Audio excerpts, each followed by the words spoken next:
BRS ఎమ్మెల్యేలు పేట రౌడీలు అంటూ చీకోటి ప్రవీణ్ కుమార్ సంచలన వ్యాఖ్యలు చేశారు.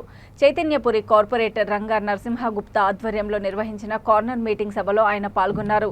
చీకోటి మాట్లాడుతూ గతంలో ఎల్బీ నగర్ ప్రజలు కాంగ్రెస్ పార్టీకి ఓటు వేశారని, కానీ ఆ అభ్యర్థి అధికార పార్టీకి అమ్ముడుపోయాడని అన్నారు.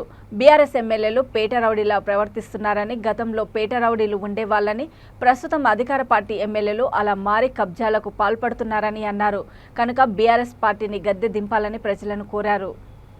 గెలుస్తే ఈడ అంతో ఎంతో పని చేయడానికి ప్రయత్నం చేస్తాడు, ఓడిపోతే వదిలేస్తాడు, మళ్ళీ 5 ఏళ్ల తర్వాత మళ్ళీ కనబడతాడు. నాన్ లోకల్ వీళ్ళు ఎక్కడెక్కడి నుంచో వచ్చేస్తారు వీళ్ళంతా. సో ప్రతి ఒక్కరు ఇక్కడ 15-20 సంవత్సరాల నుంచి కష్టపడుతున్న వ్యక్తి రంగారెడ్డి గారు. ఈడ ఎన్నో అభివృద్ధి పనులేని దిశగా ఆయన మహా ప్రయత్నాలు చేసినారు. ఆయన తొక్కనికి రకరకాల ప్రయత్నాలు చేసినారు. ఆయన కూడా తట్టుకొని నిలబడ్డ వ్యక్తి సామాన్య. చుట్టుపక్కల ఎక్కడ జరిగినా సుధీర్ రెడ్డి కమిషన్ ఉంటుంది. సుధీర్ రెడ్డి ఎన్నో రకాల భూ కబ్జాలకు పాల్పడ్డాడు.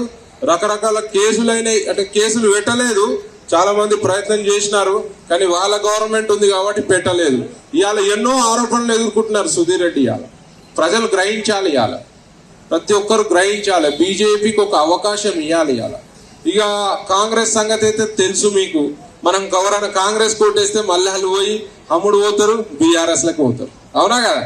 ఇంతకుముందు ఈ మాన్బోర్డు ఎక్కడి నుంచి వచ్చిండు, సుధీర్ రెడ్డి అయితే ఇక్కడి నుంచి వచ్చింది. కాంగ్రెస్లోకి వెళ్ళి వచ్చిర్రు, మీరు నమ్మిర్రు, కాంగ్రెస్ వాళ్ళు నమ్మి కాంగ్రెస్ ని అభిమానించి నగర్ ఇవాళ ఎల్బీ నగర్ క్యాండిడేట్ కి బీజేపీ అభ్యర్థికి సామరంగారెడ్డి గారికి మద్దతుగా ఇవాళ ప్రచారంలో నేను రావడం జరుగుతుంది. ఇవాళ ఈ రాష్ట్రంలో అభివృద్ధి పేరుట అధ్వానమైన పాలన చేస్తున్న కేసీఆర్కి చెక్కు పెట్టాల్సిన సమయం ఆసన్నమైంది. ప్రతి ఒక్క ఓటర్కి నేను చెప్తున్నా, ఇవాళ రాష్ట్ర మొత్తంలో ఎమ్మెల్యేలు కబ్జాలమయం, భూములన్నీ కబ్జాలు చేస్తున్నారు. ముఖ్యంగా ఆలయం సంబంధించిన భూములు 100,000 ఎకరాలు కబ్జాలు చేస్తున్నారు అని చెప్పి ఈ సందర్భంగా చెప్తున్నారు. ఇవాళ ప్రతి ఒక్క తెలంగాణ పౌరుడు ఆలోచించాల్సిన విషయం ఇవాళ గూండాగిరి, దౌర్జన్యాలు, రౌడీజం అధ్వానంగా. ఇంతకుముందు పేట రౌడీలు ఉంటుండే, పేట రౌడీలు అని, వాళ్ళందరూ కూడా ఎవరు లేరు ఇవాళ.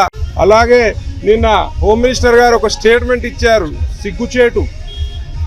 హుజరత్ ఉమర్ అని చెప్పి ఒక ఖలీఫా, హుజరత్ ఉమర్ ఖలీఫా అని చెప్పి ఎప్పుడో 10,000 సంవత్సరాల క్రితం మనిషిని తీసుకొచ్చి కేసీఆర్ పాలన హుజరత్ ఖలీఫా పాలన సేమ్ ఉంటుందని చెప్పారు.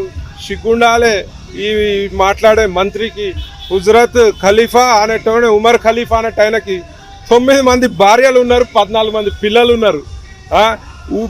ముస్లింలను ఒక వర్గాన్ని, షియా వర్గాన్ని కోసిన చరిత్ర ఆయనకు ఉన్నది, హజరత్ ఉమర్కి. అలాగే క్రిస్టియన్ని కోసిన చరిత్ర ఆయనది ఉన్నది.